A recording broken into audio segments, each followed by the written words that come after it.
There are two kinds of people on the 19th century Great Plains: the Comanche and those who wish they were somewhere else. For over a century, their name was a synonym for terror, and their battle strategy was brutally effective: attack everyone. They built an empire of grass and fear, fueled by massive buffalo herds, and defended it against all comers. This is the story of how one tribe made war on the entire world, and almost won. Their domain, the Comancheria, was a sprawling de facto empire, stretching from the arid landscapes of Texas and New Mexico all the way to Kansas and Colorado. This wasn't just empty land. It was the most valuable real estate on the continent, home to the richest hunting grounds and the colossal buffalo herds that sustained life for every tribe on the southern plains. But the Comanche didn't inherit this kingdom. They forged it in conflict. They didn't stumble into their reputation as indomitable warriors. They earned it by systematically fighting, subjugating, or driving off every single rival who dared to challenge their claim. Spanish, Mexican, American, or other native tribes, it made no difference. Their history is a relentless campaign against anyone who stood in their way. Part 1. Comanche versus Cheyenne, 1828. In southern Colorado, 1828, the sun bled across the vast, sparse plains. For the Comanche chief Bullhump, the dusk landscape wasn't just a view, it was a map of opportunity. He listened intently as his young scouts reported their findings, a discernible glint of excitement in his eyes. Their news was promising. Hours earlier, a band of his warriors had stumbled upon a new feature on the landscape: a fledgling compound being built by the fur trader William Bent. Its location at the mouth of the Huerfano River was strategically perfect, destined to become a hub for local trading activity, a place where news and goods would flow. For Bullhump, it was an information goldmine, and he was the first to cash in. The Comanche were notoriously aggressive, but their conflict with the Cheyenne, their northern neighbors, was a special kind of bitter. For years, the two tribes had been locked in a brutal cycle of raids and reprisals, a war fought over the very soul of the plains. This wasn't just a squabble over territory. The southern plains were the heart of the continent, a nexus for valuable trade routes, and, more importantly, the prime domain for the massive buffalo herds that were the cornerstone of survival. Control the buffalo, and you control everything. By the mid-1820s, this competition had spiraled into a string of countless bloody atrocities on both sides, driven by the twin engines of expansion and retribution. Each raid demanded a response, each death an answer in kind. Assured that his enemy was somewhere nearby, Bullhump spent the afternoon probing for any sign of the Cheyenne. With his more experienced warriors, he approached William Bent, the trader now finding himself in the crossfire of a tribal war. The question was simple and direct. When had he last seen the Cheyenne, and from which direction? Bent, doubtless aware that a wrong answer could have immediate and fatal consequences, responded that a sizable party had passed by a few days earlier, coming from the northeast. That was all Bullhump needed to hear. The information was a lit fuse. He and his warriors convened, and the consensus was immediate and unanimous. The opportunity to execute a surprise raid on their hated enemy was simply too good to ignore. Of course, there were blood debts to be settled, old scores that needed to be erased from the ledger with Cheyenne blood. But the real prize, the one that made their hearts beat faster, was the Cheyenne's massive horse herd. In the economy of the plains, horses were wealth, power, and mobility all rolled into one. The Cheyenne village, with its hundreds of ponies, was an irresistible target. The decision was made. As the sun finally disappeared, a small group of scouts melted into the darkness to pinpoint the village's exact location. They returned quickly, reporting that the camp lay only a few miles down a tributary of the flat river known as Big Sandy Creek. The target was acquired. However, a head-on attack was out of the question. The Cheyenne camp was far too large, and a direct assault would lead to a pointless waste of Comanche lives. Bullhump was a strategist, not a berserker. Pride had its place, but profit was the goal. Thus, the plan was refined with cold, tactical precision. They would not charge into the village to kill. They would bypass the warriors, the lodges, and the families. Their focus would be singular: to financially cripple their enemy by absconding with the entire horse herd. It was a quieter, cleaner, and infinitely more devastating form of warfare. With their intentions set, the full party of Comanche raiders moved out sometime after midnight. They were ghosts on the prairie, slipping silently through the tall grass and dry creek beds until they arrived at the perimeter of the sleeping Cheyenne village. The plan unfolded with the quiet efficiency of a well-rehearsed play. The most experienced warriors, masters of stealth and infiltration, crept into position. They moved like shadows, surrounding the vast horse herd while taking extreme care not to alert the young Cheyenne boys tasked with standing watch. Those boys, likely dreaming of the warrior status they one day hoped to achieve, had no idea that a masterclass in raiding was happening right under their noses. Then, the silence was shattered. In a single, coordinated moment, the night air exploded with the sound of Comanche war cries. It was a terrifying, calculated cacophony designed for maximum shock. The effect was instantaneous. Hundreds of Cheyenne ponies, jolted from their slumber, erupted into a panicked stampede. But this was not random chaos. As the terrified animals charged away from the village, their flight was expertly directed by strategically placed Comanche warriors who acted as human funnels, cutting off any potential escape routes and steering the living treasure exactly where they wanted it to go. It was less a stampede and more of a hostile acquisition, executed with terrifying precision. The entire operation was over in minutes. Soon, Bullhump and his proud band of raiders were back in their own camp, the ground trembling around them from the hoofbeats of their newly acquired wealth. They were surrounded by the Cheyenne's entire mobile economy, and a wave of triumphant satisfaction washed over them. In one swift, bloodless move, they had not only enriched themselves but had also completely immobilized their enemy. They were certain that the Cheyenne, now all on foot and stranded on the plains, had absolutely no means with which to pursue them. The victory felt total. The getaway clean. As they celebrated, they couldn't possibly know that their perfect raid had just set the stage for a shocking and violent reversal of fortune. Bullhump's confidence was a fortress, but it was built on a foundation of incomplete intelligence. Unbeknownst to the celebrating Comanche, and indeed to the terrified William Bent, a fatal variable was already in play. The legendary Cheyenne chief, Yellow Wolf, had been away from the main village. He was leading a sizable contingent of young warriors on a different kind of economic venture, gathering wild horses. The timing was a coincidence of cosmic proportions, the sort of chance encounter that alters the course of history on the plains. As Yellow Wolf's party moved across the landscape, their newly acquired Mustangs in tow, one of the warriors near the front rode back with a report. The men at the front all agreed. They could smell the distinct aroma of burning buffalo chips. On the vast, timberless plains, dried buffalo dung was the main source of fuel, and the smell of its smoke was an unmistakable sign that another tribe was in the area. This wasn't their smoke, which meant they were no longer alone. A knot of concern tightened in Yellow Wolf's stomach. He immediately dispatched a contingent of scouts to investigate the source. They melted into the landscape, and it wasn't long before they returned, their faces grim. The report was a lightning strike. They had found an encampment of Comanche warriors, and in their possession was a massive horse herd that the scouts recognized without a doubt as their own. The news hit the Cheyenne war party like a physical blow. The despair their families must be feeling, the humiliation of the theft, the sheer audacity of the Comanche. It all coalesced into a cold, hard resolve. There was no debate, no counsel. There was only the need for immediate and violent retribution. Yellow Wolf's mind worked quickly, his plan forming with lethal clarity. He directed a portion of his men to stay behind and guard the wild horses they had just captured, their own prize. He would lead the majority to cut off the Comanche's southward escape route. They would not just pursue, they would intercept and annihilate.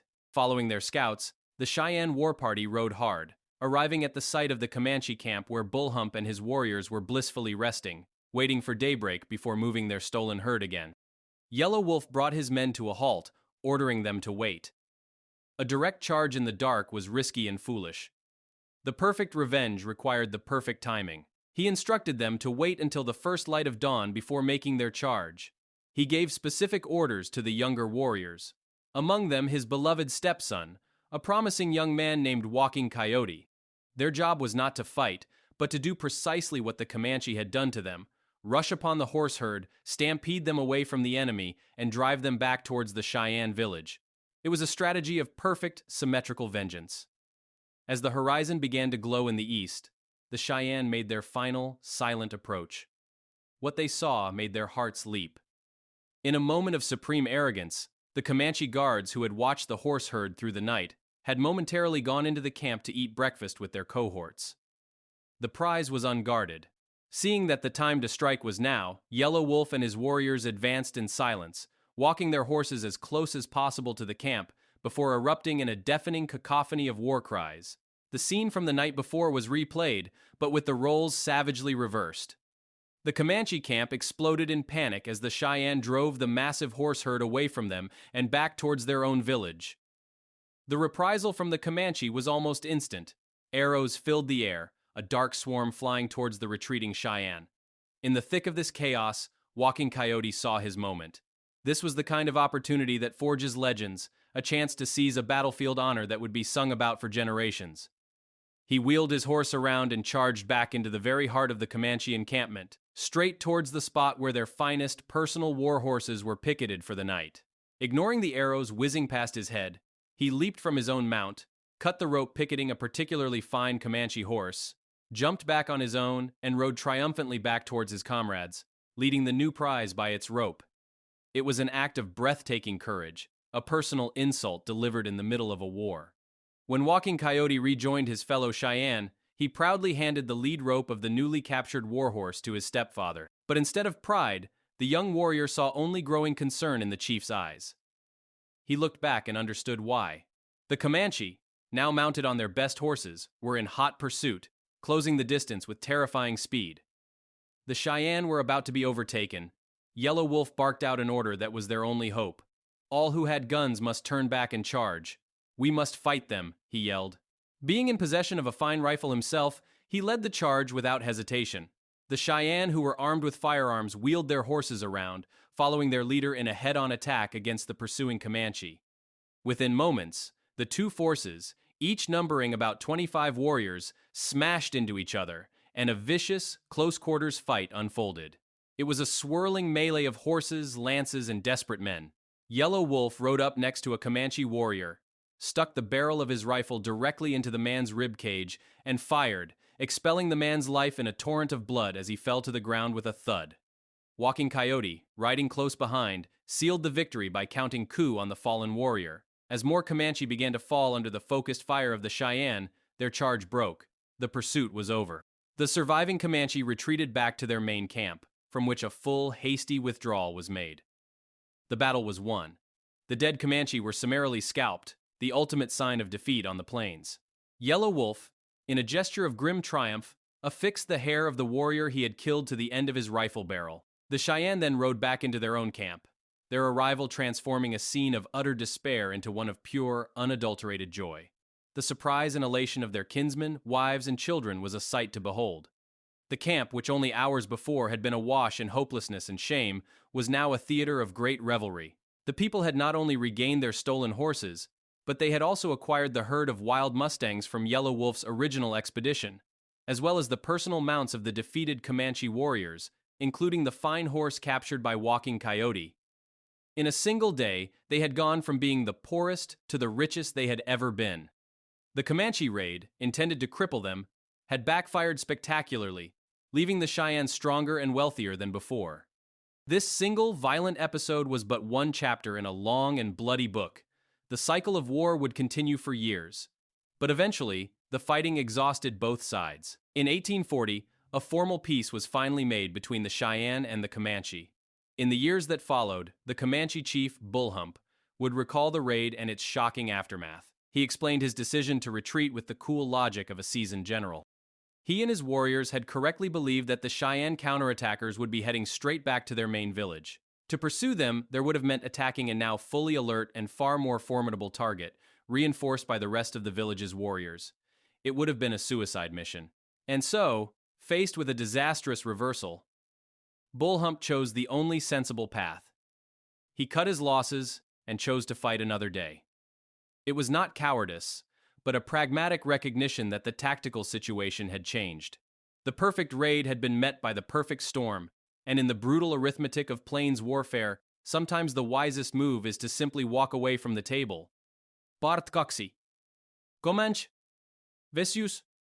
Navajo. Kovajo. Acte en fortu. Acte.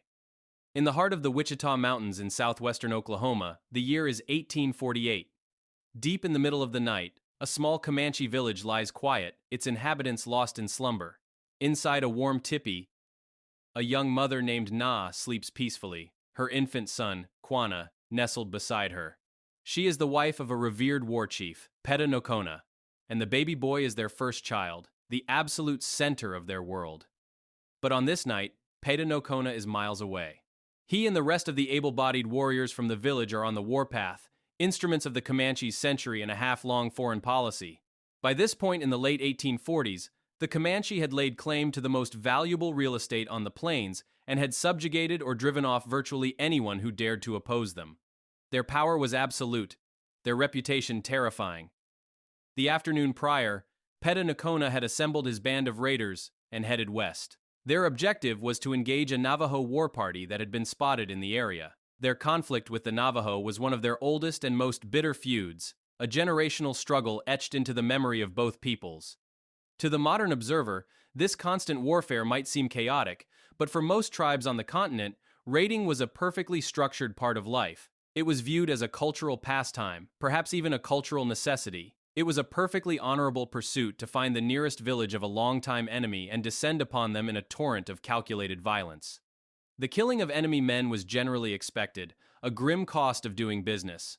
But women and children were often not exempt from horrific, violent ends. Those who weren't killed immediately could expect, at best, a brutal induction process that might lead to adoption into the very tribe that had just decimated their families. It was a cycle of violence, absorption, and retribution that defined existence on the plains. The Navajo, who called themselves the Daine, or the people, had long warred with their Apache and Ute neighbors, but they held a particular disdain for the Comanche, who had systematically pushed them from the bountiful plains into the harsher lands of the desert. The Navajo had adapted, abandoning a purely hunter-gatherer lifestyle to learn farming techniques from the Pueblo people and later, herding goats and sheep from the Spanish. They had become a pastoral people. The Comanche, meanwhile, had experienced a radically different transformation. Migrating south from the northern Rockies as a Shoshone offshoot, they had initially been a people decidedly averse to conflict. Then they met the horse. The acquisition of this single animal changed everything. They ascended from a perpetually impoverished tribe to a ruthlessly enterprising military power in a matter of decades. In the 1700s, they watched as tribes like the UTEs made enormous profits trading captives to the Spanish and other tribes. Seeing a lucrative market, the Comanche entered the slave trade with characteristic ferocity. They allied with the UTEs for a time and wrought absolute havoc upon the Navajo and the Apache, their raids becoming a terrifying and reliable feature of the landscape. However, the Comanche did something unique with their captives. While many were sold, many others were kept. Their bloodline is one of the most diverse among native peoples on the North American continent, a direct result of their penchant for adopting a portion of the captives they stole. Small children could be raised as their own, while adults faced a grueling, often deadly, process to gain acceptance. This brutal but effective policy constantly replenished the tribe's numbers, which were perpetually thinned by their life of constant warfare. This had been the fate of Na, the young mother who now lay with her infant son, deeply ensconced in this Comanche stronghold. But she hadn't been born Na. Her birth name was Cynthia Ann Parker. She was born in Crawford County, Illinois, in 1824 or 1825, to Silas and Lucinda Parker. In 1833, her family joined a large group of colonists migrating to the wild frontier of Texas, a land that was, for all intents and purposes, the heart of the Comanche Empire. The family built a fortified settlement, Parker's Fort, hoping its walls would protect them from the region's dangers. They were wrong. On the morning of May 19, 1836, with the fort's main gate left carelessly open and the men out working in the fields, the Comanche made their attack. The assault was swift and overwhelmingly brutal. The defenders were caught completely by surprise. The Parker men were cut down and scalped. The family patriarch, John Parker, was subjected to an even worse fate. The young Cynthia Ann, then only about 9 years old, watched the massacre unfold before she was taken captive, along with 4 other women and children. The horror did not end there. One of the captives, Rachel Plummer's baby son, James, was unable to keep quiet as the raiders traveled. Annoyed by his crying, the Comanche warriors summarily disposed of the toddler by roping him and dragging him to his death behind their galloping horses. Cynthia Ann's experience, however, took a different path. She was taken in by a kindly Comanche woman who cared for her and shielded her from the worst of the psychological and physical trauma being inflicted upon her captive relatives. Though she was initially subjected to cruel treatment, over time she was gradually accepted and then formally adopted into the tribe. The life of a Comanche woman was one of endless, back-breaking toil, but it was the life she now knew. She had assimilated completely. She took a husband, the formidable Petanocona, and came to love him and take pride in his status as a respected war chief. Now, she held their son, Quanah, and it must have seemed as though her former life as Cynthia Ann Parker was a world away, a half-forgotten dream from another lifetime. She was now, a wife and mother, part of the proud and powerful Comanche people. But on this quiet night, her new life and her old trauma were about to collide with devastating force. Both mother and child were in grave danger. Lurking in the post oaks surrounding their village was the very reason her husband was away, a band of Navajo raiders. They had been stalking the village for days, using themselves as bait. They had counted on Petanocona and his warriors charging out in a blind fury to find them. The Navajo had simply remained hidden in the hills, patiently waiting for the village's defenders to leave. Now, the trap was sprung. The village was vulnerable, filled with women, children, and old men. The Navajo were hidden, waiting, and ready to attack. The life Na had so tediously built after the sudden and violent collapse of all she had known as a child was, for the second time, about to be snuffed out at the blunt end of a war club. As the Navajo raiding party advanced, they crept so close to the slumbering village that they could make out the silhouettes of those still awake inside their lodges. Victory seemed within their grasp. Then, their plan was undone by the village's most reliable alarm system. The dogs. Their frantic barking sliced through the night, instantly alerting the Comanche sentries on guard. These guards were just young teenagers, not yet full-fledged warriors, but they were ready and willing to do whatever was necessary to defend their homes and families. Within seconds, the loud, wolf-like howls of the Comanche watchmen flooded the air, a terrifying signal that jolted everyone from their sleep and sent the remaining able-bodied men flooding out of their lodges, weapons in hand. The 16 Navajo raiders, who had expected to storm a sleeping camp, were instead met with a hail of arrows from the awakened defenders. Their element of surprise was gone. A direct attack on the village was now suicide. The Navajo quickly reconsidered their main objective, and their sights turned towards the next best prize, the sizable Comanche horse herd. For the comparatively horse-poor Navajo, this was still a massive potential windfall. The raid instantly shifted tactics. A few of the Navajo warriors began to whirl about the outskirts of the village, creating a chaotic distraction to draw the attention of the Comanche defenders. While the Comanche focused on this feint, the remainder of the Navajo party was able to sweep in and get away with nearly 200 of their horses. Then, almost as quickly as they had appeared, the Navajo were gone, melting back into the darkness and heading southwest at full speed, leaving a confused and enraged Comanche village in their wake. Meanwhile, inside her tipi, Na clutched her newborn son tightly. For the second time in her life, she had been thoroughly traumatized by a raiding force. One can only imagine the mix of terror and righteous indignation swirling in her heart and mind. The life she had so painstakingly built for herself, after the violent collapse of everything she had known as a child, had nearly been snuffed out by Navajo war clubs. She could do nothing but wait for the return of her husband and his cohorts, praying that this night of violence was over. A few hours later, Petanocona and his warriors rode back into the village, having found no trace of the Navajo party they were originally hunting. They returned to a scene of chaos and fury. After a frantic few moments checking on their wives and children and confirming that no one had been seriously harmed, the enraged war party assembled. There was no need for discussion. Their horses had been stolen, their homes attacked, their honor insulted. The enraged party immediately mounted their freshest war ponies and set out on the trail of the Navajo raiders. The Navajo had a head start, but they were no match for a Comanche war party riding hard over ground they had known since childhood. The Comanche were the finest horsemen on the continent, and in their own territory they were ghosts on the wind. The pursuit was swift and merciless. Within a few hours, the Navajo raiders were caught. The chase ended in a brief, one-sided storm of Comanche arrows, lances, and tomahawks. 3 of the Navajo were cut down, their flight for freedom ending abruptly in the Texas dust. The remaining 13 Navajo scattered into the west like frightened quail, abandoning their dead comrades and all of the stolen horses to the vengeance of the Comanche. Chief Nokona and his warriors were now in a jovial mood. The brief engagement had been a complete success. No Comanche had lost their life at the hands of the intruders, and they had managed to wreak just retribution on their enemies, all while reacquiring their stolen property. Amidst great glee and whoops of joy and excitement, they rounded up the horses and turned to the final piece of business. As was customary after a victory amongst almost all Plains tribes, the bodies of the slain Navajo warriors were not left in peace. They were cut to pieces, their corpses ritually mutilated. This was not random savagery. It was a practice rooted in their spiritual beliefs. The vanquished were marred and dismembered in the grim hope that their wounds would be carried with them into the next life, a permanent, grisly reminder of the steep cost of their misdeeds. It was a message not just for the dead, but for the spirits of the entire enemy tribe. With their vengeance enacted and their property recovered, the Comanche turned for home. Hours later, as the sun began to fade into the Oklahoma skyline, Nokona led his triumphant warriors back into the Comanche village. He greeted his wife, Na, and in a gesture of victory, held up a long Comanche lance.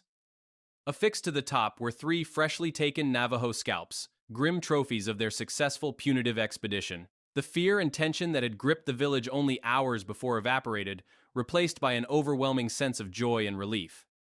The Comanche held a great victory dance, a celebration that would last for 4 days straight. The rhythmic beat of drums pounded through the night, ancient songs of victory and valor were sung, and the central campfire was kept burning bright, a beacon of their renewed strength and confidence in the heart of the Wichita Mountains.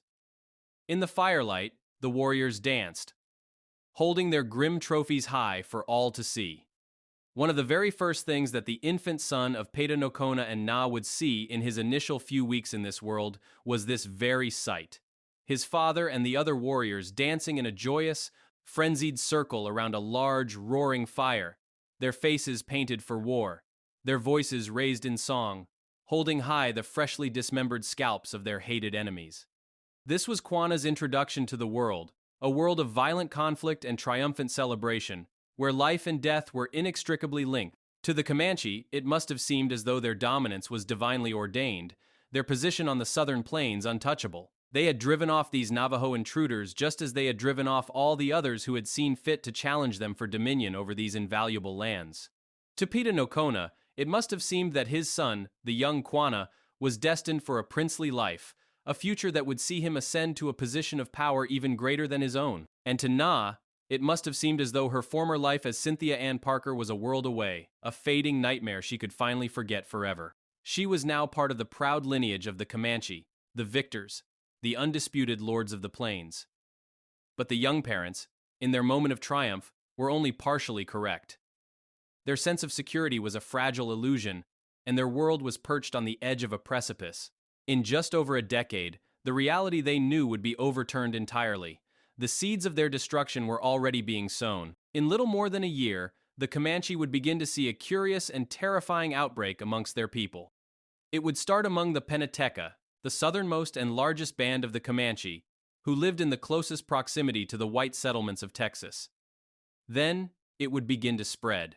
The afflicted suffered from severe diarrhea and vomiting, dying of kidney failure and dehydration, often within mere hours of being infected. The disease was cholera, an invisible enemy against which their lances and arrows were useless.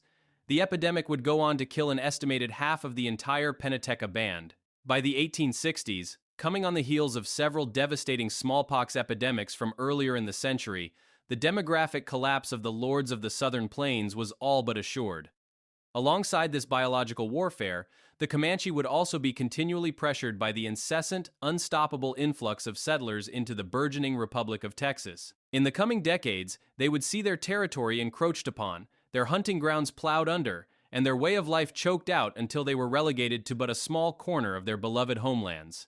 For Na, this slow-motion collapse would end in another sudden, violent cataclysm. In 1860, her life would be upended for the final time. A force of Texas Rangers would attack her village, and in the ensuing fight, her husband Nokona would be killed. The Rangers, believing they were performing a rescue, would capture her and her infant daughter and haul them off to be returned to the Parker family, a family she no longer knew, in a world that was no longer hers. During this raid, her young son Quanah and his little brother, a boy known as Peanuts, would manage to escape the fighting.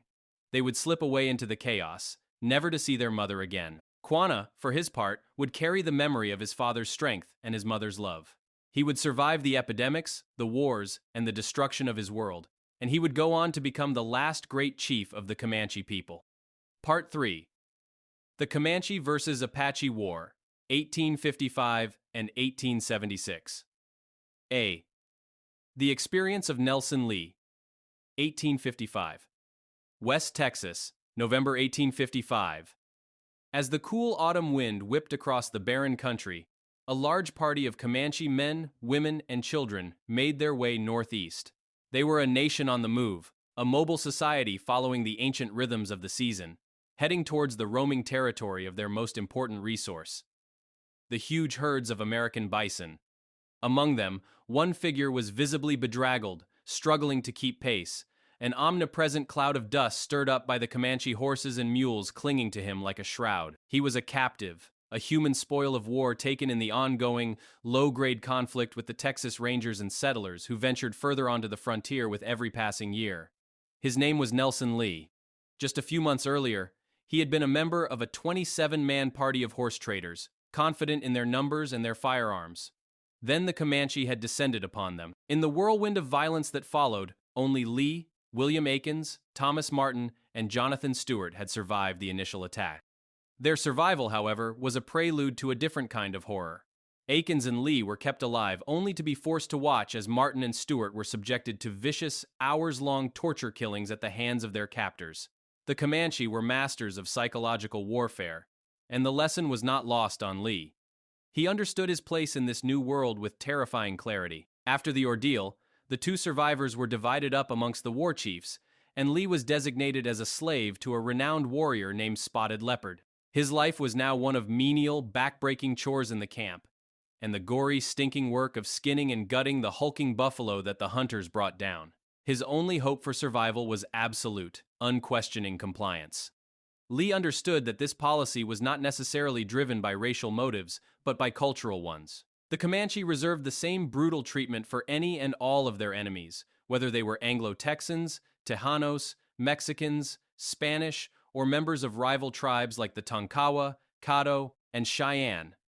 If you were an enemy, you were an enemy.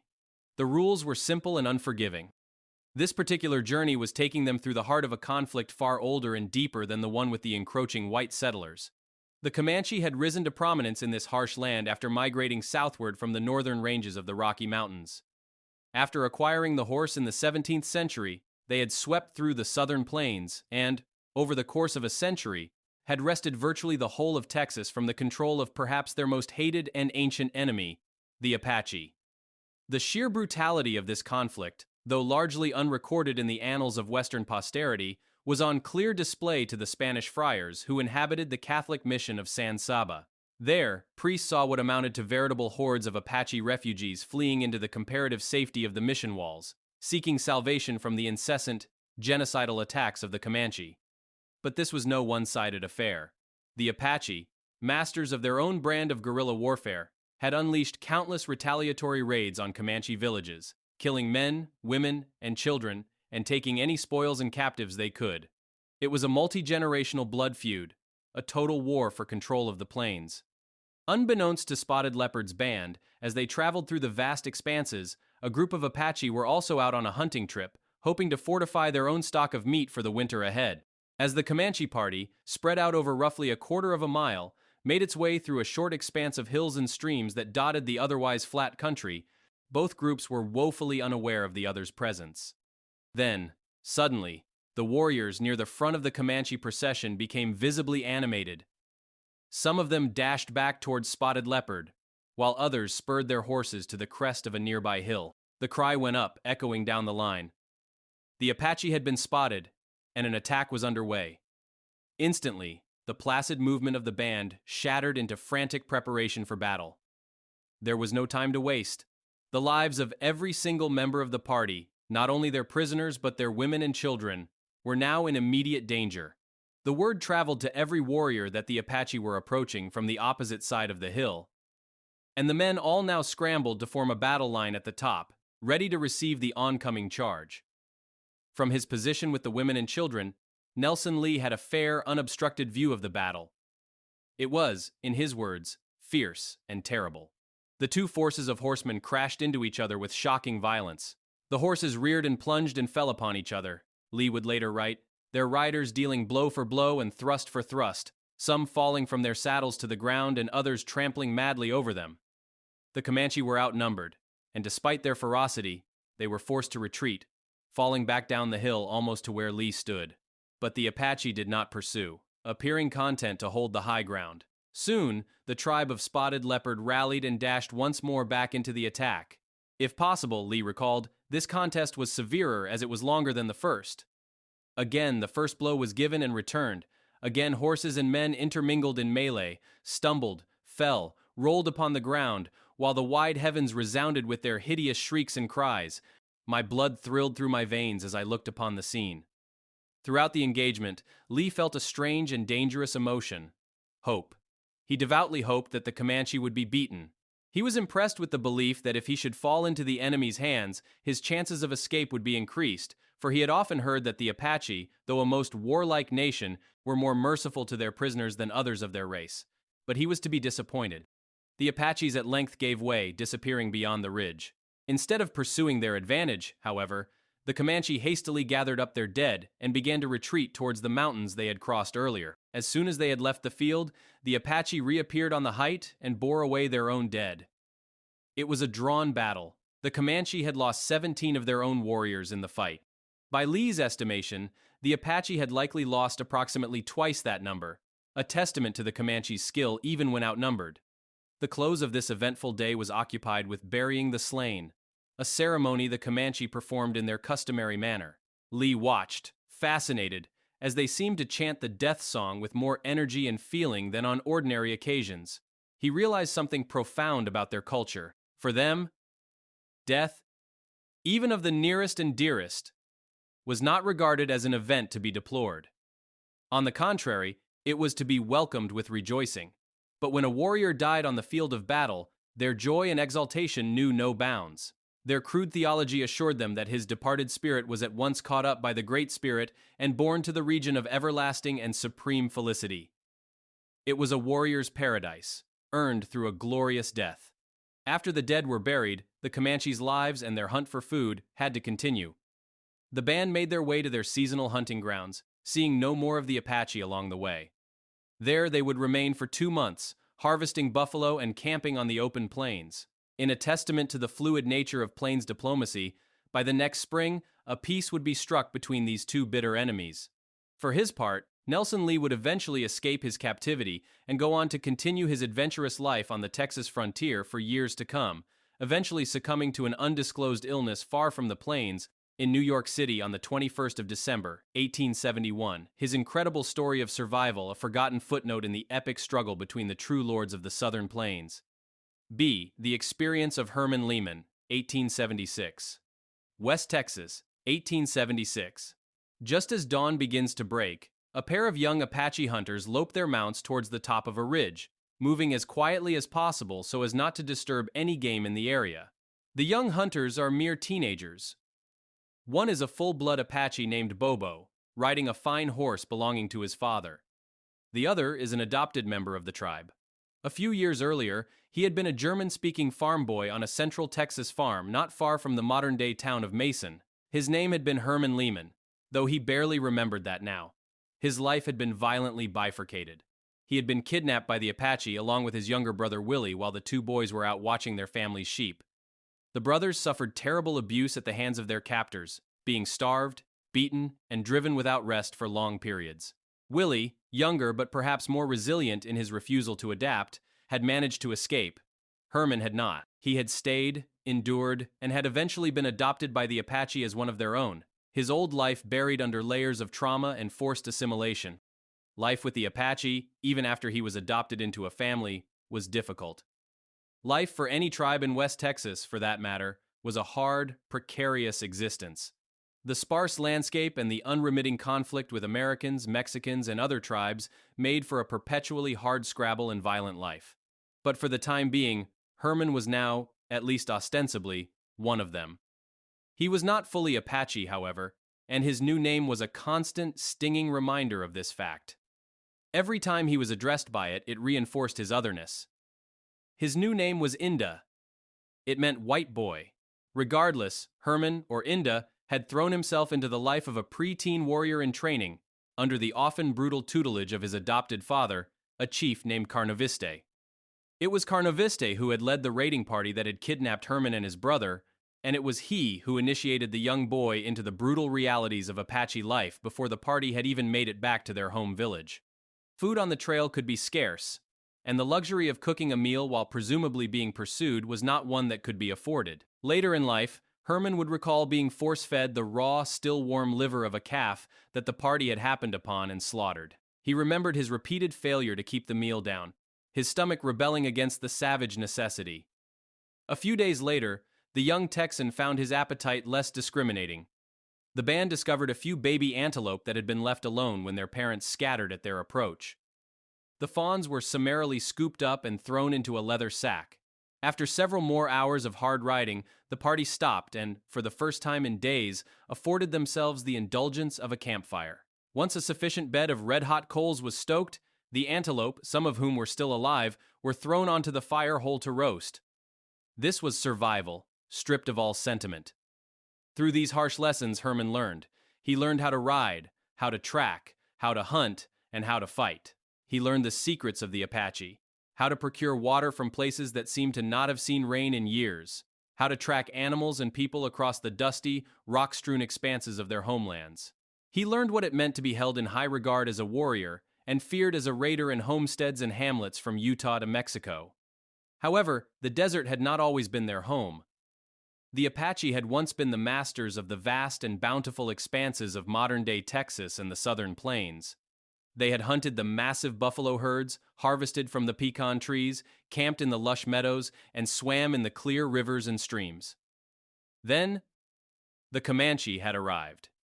Over the course of a few decades, these newcomers, who had made their way down from the northern Rockies and achieved a stunning martial ascent after mastering the horse, had made it their business to systematically remove the Apache from their ancestral lands. The intensity and scope of the Comanche raids that swept into the Apache villages were unlike anything the Apache or anyone else in Texas had ever seen.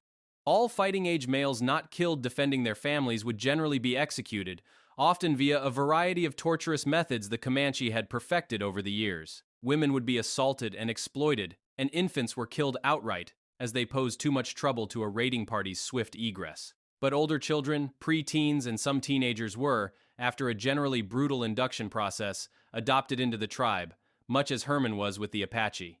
This practice, born of necessity, created one of the most impure bloodlines of any tribe on record. Comanche male mortality rates were unusually high due to the frequency and ferocity of their combat, and their birth rates were relatively low, with miscarriages being a common phenomenon among the perpetually horsebound people. Adoption was their brutal form of immigration, the engine of their empire. Back on that morning in 1876, Herman and Bobo had ventured out from the relative safety of their camp. They assumed, for all intents and purposes, that they were safe from Comanche attack, as they were already far west of the Comanche's typical range. Their only concern was not spooking any game and being able to find their way back to their village. Then, the boys heard the sound of several hoofbeats coming their way. They were the only two who had left camp, so they knew whoever was approaching was not from their village. Before the pair could even question each other as to the source of the noise, the answer was made all too apparent. A large band of Comanche warriors suddenly crested the ridge above them. The two young Apache boys, caught at the bottom of the hill, had only one option: flee back to their village and attempt to alert as many of their tribesmen as possible to marshal some sort of defense. Bobo's horse, fleet of foot and well-bred, turned and galloped back towards the village at full speed, its rider hugging tight to its neck, staying low. Herman's mule, meanwhile, was not so obedient. The unfortunate animal, by Herman's own account, had been beaten so severely for so long that it had become extremely skittish and even more obstinate than its nature had originally dictated.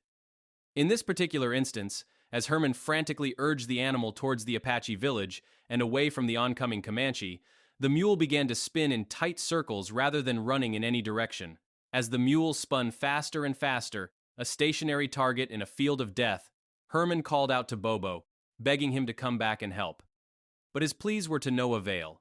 Bobo, atop his fine mount, gave Herman no heed as he made his way back in a full panic towards the Apache village, abandoning his friend to his fate. After a number of dizzying revolutions, the mule was struck hard in the hip by a Comanche arrow. The sharp sting of pain finally broke the terrified animal from its panicked spin and sent it in a full, uncontrolled gallop in the direction of the Apache village, with a terrified Herman Lehmann clinging on for dear life. The mule, with Herman still clinging to its back, barreled through the Apache camp, an arrow-studded harbinger of the chaos to come. It knocked over women and children in its manic flight back towards the village's horse herd. Where only minutes before there had been a placid camp, with many Apache just beginning to wake, there was now a scene of pure terror and calamity. Upon reaching the relative safety of the herd, Herman's mule began to buck wildly, attempting to dismount its rider and rejoin the other animals. Herman, his adrenaline surging, managed to safely dismount, jump onto the back of another horse, and make his way back towards the village proper. He arrived just as the fight against the oncoming Comanche, a force Herman estimated to be roughly 40 warriors strong, was beginning in earnest. The Apache warriors, now fully alerted, had met the Comanche charge and managed to drive them back for the moment. As Herman scanned the force of Apache warriors loosing arrows and bullets upon the Comanche, he searched for the face of his hunting companion, Bobo, but he was nowhere to be found. As arrows whizzed all around him, he noticed a contingent of warriors pressing forward toward an area just outside the bounds of the village. Then he saw it. The body of his friend, crumpled on the ground. His back was full of thick Comanche arrows, and he had been scalped.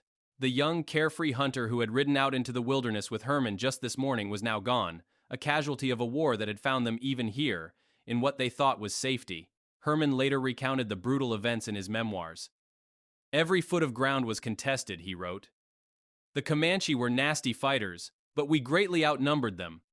He joined the group fighting to retrieve Bobo's body, his grief momentarily eclipsed by the rage of battle. The fight began around 10 in the morning and raged for most of the day. About sundown, the Comanche finally withdrew, leaving many of their own comrades dead on the battlefield. The Apache, victorious but battered, did not try to follow them. 20 of their braves had gone to the happy hunting ground, while 8 more were writhing in pain. 4 of those would die that night, in spite of the prayers and incantations of the medicine man. 1 more died the next day, but the other 3 eventually recovered. Their own dead were given a decent burial. Herman and his cohorts now moved back to the battlefield, the air still stinking of iron and slick with blood, to retrieve any usable weapons from the dead Comanche. Guns, bows, arrows, and shields were all collected, as were any horses that were not dead or wounded. The dead Comanche warriors themselves were afforded no respect. They were gathered up and unceremoniously thrown into a hole in the ground, left to the ravages of the wolves, coyotes, and buzzards. The Apache then hurriedly packed their things and broke camp, moving north at a rapid pace in case there were more Comanche in the area to be avoided. Soon, their fears were confirmed. 2 Comanche spies were discovered shadowing their party. One was shot and killed outright upon discovery, while the other was captured and hauled in to be tortured. Carnoviste, Herman's adopted father and the village's chief, took charge of the interrogation. He cut holes in both of the Comanche's arms, strung a rawhide cord through the bloody openings, and hung the warrior up from a tree, leaving him to expire as the Apache moved on. It was a message and a warning. Later, Herman would recall with no small amount of disgust how an old Apache woman, an outcast whose nose had been cut off for infidelity, had felt pity for the Comanche and later snuck back to cut him down. Such soft-heartedness was seen as a reprehensible, dangerous trait in these harsh environments. Finally, the weary party arrived at a spring some 60 miles from their previous encampment. They stayed for a few days, trying to come to terms with their intermittent and overwhelming grief and rage. One morning, an old Apache man woke in a sweat, stirring his family awake to tell them of a terrifying vision he had just seen in his dreams. He reported the vision to Carnoviste, who listened intently as the old man described his nightmare in detail. He had seen a great horde of Comanche chasing after them, and he believed that soon this horde would be upon them. A collective pang of terror swept through the village. The elders came together to hold a council. All day, they abstained from food and drink and discussed what course of action they might take. The majority of the Apache advocated for simply packing up and leaving the area altogether, rather than risking greater losses against a foe that had hounded them so incessantly for so long. And so, Carnoviste and the rest of the village elders agreed to pack up and move the village again, making as much haste as possible. They traveled for 20 miles and began to think that perhaps all of this was much ado about nothing, so much effort spent for the ravings of a sleep-deprived old man. Then, as though they had stepped onto a hornet's nest, the Comanche were everywhere. Somehow, where once the horizon had been bare, there were now dozens of Comanche warriors coming at the Apache at full bore, loosing arrows all the while. In the minutes that followed, utter devastation was wrought on the small Apache band. 40 of their warriors were killed, most of their women and children were taken captive, and all of their horses, food, and equipment were stolen. By Herman's later estimation, roughly 100 Apache warriors, along with 6 women, were able to escape the slaughter on foot. For a full month, they wandered the desolate landscape, barely surviving on what little food and water they could find. Finally, Herman and the other survivors crossed paths with another, much larger band of Apache, 150 warriors strong and well-armed. They informed this band of the horrors they had suffered over the past several weeks at the hands of the Comanche. The news spread like wildfire. A call was put out all across Apache territory for the bands to meet at a known spot on the plains, a dry lake bed known to the entire tribe. As Apache scouts carried the word from camp to camp, warriors began to pour into the lake bed location from areas as far away as Utah, Arizona, and Mexico. As war parties streamed into the camp, they found it a hive of activity. Herman and all of his fellow warriors were hard at work making arrows, hardening spear points, cleaning rifles, and reinforcing shields. The Apache had decided that they would no longer bear the brunt of Comanche wrath. The time had come for their people to unite and reap their proverbial pound of flesh from the Comanche transgressors who had for so long and so egregiously abused them. Many of them felt they had reached the point of no return. There was no longer room for both they and the Comanche to exist, and they would now do their best to eradicate them outright and reclaim the homeland that was rightfully theirs. The hatred for the Comanche was so intense that even the women and children were drilled again and again in the handling of weapons, preparing for the great battle to come. The great camp of the unified Apache Nation was a spectacle of grim determination, but its power was about to be magnified. The legendary chiefs, Victorio and Geronimo, arrived at the camp, their very presence adding a mythic weight to the proceedings. They were ready to make war. It was Victorio himself who volunteered to lead a band of his most trusted scouts out into the west, a preliminary search for any Comanche in the territory. Days passed, and as more and more Apache poured into the camp, the pace of preparation became even more frantic. Yet there was still no sign of Victorio's scouting party. Finally, the legendary chief straggled back into the camp, barely hanging onto his mount, exhausted and alone. All of his companions had been killed, he said, and worse, the Comanche now knew that the Apache were again encroaching into their territory. The element of surprise was lost. Another council was held, where Victorio, Geronimo, Carnaviste, and the other chiefs all gave their opinions on what to do next. It was here that Victorio, the hardened warrior, made a stunning argument for peace. "I fear not the Comanche myself, neither am I afraid of their allies, the Kiowa," he began, his voice carrying across the silent assembly. "But these tribes are strong among themselves and greatly outnumber us. Besides, the whites furnish them with guns and powder and lead to help exterminate our tribe. The white man is the Indian's enemy, and the Indians must quit fighting among themselves and all go together to fight the pale faces. While I was gone on a previous trip, I saw as many pale faces as there are sprigs of grass on the plains or stars in the sky. If we continue to fight each other, we will all be exterminated by the white men." It was a moment of shocking, clear-eyed pragmatism, a strategic vision that saw beyond the immediate blood feud to the larger, existential threat that was bearing down on all of them. But the anger in the camp was too hot, the wounds too fresh. Red Wasp, another chief, stood to argue for war, his voice filled with generations of rage. "We do not fear the cowardly pale faces," he declared. "They have robbed us of our hunting grounds. They have destroyed our game. They have brought us disease. They have stirred up discord among our own race. They have intimidated our braves and destroyed our traditions. They have wrought despair and desolation to our tribes, and for my part, I am ready to fight until I fall. As to the Comanche, our grievances are great, and the cause of war is just. I'll be glad to kill them when they come. Kill them as they killed our companions. Kill them! And if we must die, let us fight to the bitter end. I want to fight." His speech was met with a roar of approval. The heart of the Apache people cried out for vengeance. Yet, after the passions cooled, the cold logic of Victorio's argument began to take hold. Finally, a decision was reached. they would attempt a truce with the Comanche. If it could be achieved, perhaps the two tribes could finally present a unified front against the centuries-long incursions of the whites. The next day, the Apache, under a white flag of truce raised high on a pole, made their way to within 3 miles of the Comanche camp. Soon, a single Comanche warrior came riding toward them. He circled the Apache party from a safe distance, whooping and taunting them, waving a black shield over his head. This was a formal challenge, an invitation to a battle of annihilation where the vanquished, including women and children, would all be killed. The moment of truth had arrived. Should the Apache send out their own warrior holding up a red shield, the invitation to battle would be accepted, and the plains would run with blood.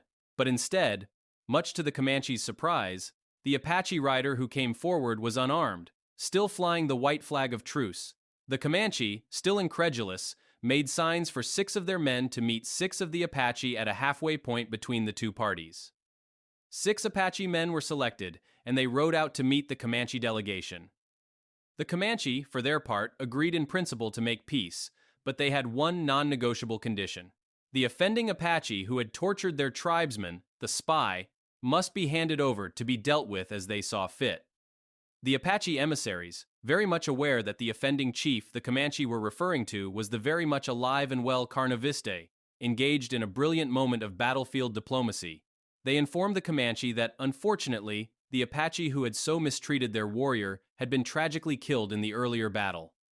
The Comanche were disappointed, but the lie was convenient. It allowed them to save face while avoiding a potentially devastating war. Unwilling to pursue the matter further, the Comanche agreed to drop the issue altogether and pursue a unified, mutually beneficial peace. Upon this precarious falsehood, a truce was agreed. The Apache women and children who had been taken captive in the earlier raid were returned to their families, and tears of joy and celebration were the order of the day. Some of the Apache women even agreed, or were perhaps forced, to stay with their former captors in order to solidify the new relations between the two tribes through marital bonds. In a final, ironic twist, the old woman with no nose, the outcast who had shown the Comanche spy mercy, was also adopted into the Comanche tribe. Ultimately, Herman Lehmann would credit Victorio for opening the door to this peace. And while their grand plans for unity and retaliation against the settlers would never ultimately materialize, the diplomacy and political dexterity shown by Victorio in this instance are without doubt a towering achievement of leadership. This particular tale ended in a fragile peace, but the times before and after, in which conflicts such as these ended in untold bloodshed and suffering, are too numerous to mention, and the tales of young Herman Lehmann, who would eventually kill a medicine man in retaliation for the murder of Carnaviste and escape to join the Comanche, do not end here either. But for now, those are other stories for other times. The Comanche battle plan was to fight everyone, from the Cheyenne to the Apache. It was a brutal strategy that nearly worked, until their oldest enemies chose diplomacy over destruction, proving that even total war has its limits. For a brief moment on the plains, ancient rivals chose a common enemy over a common grave. History is full of surprises. Subscribe and see what else you've missed.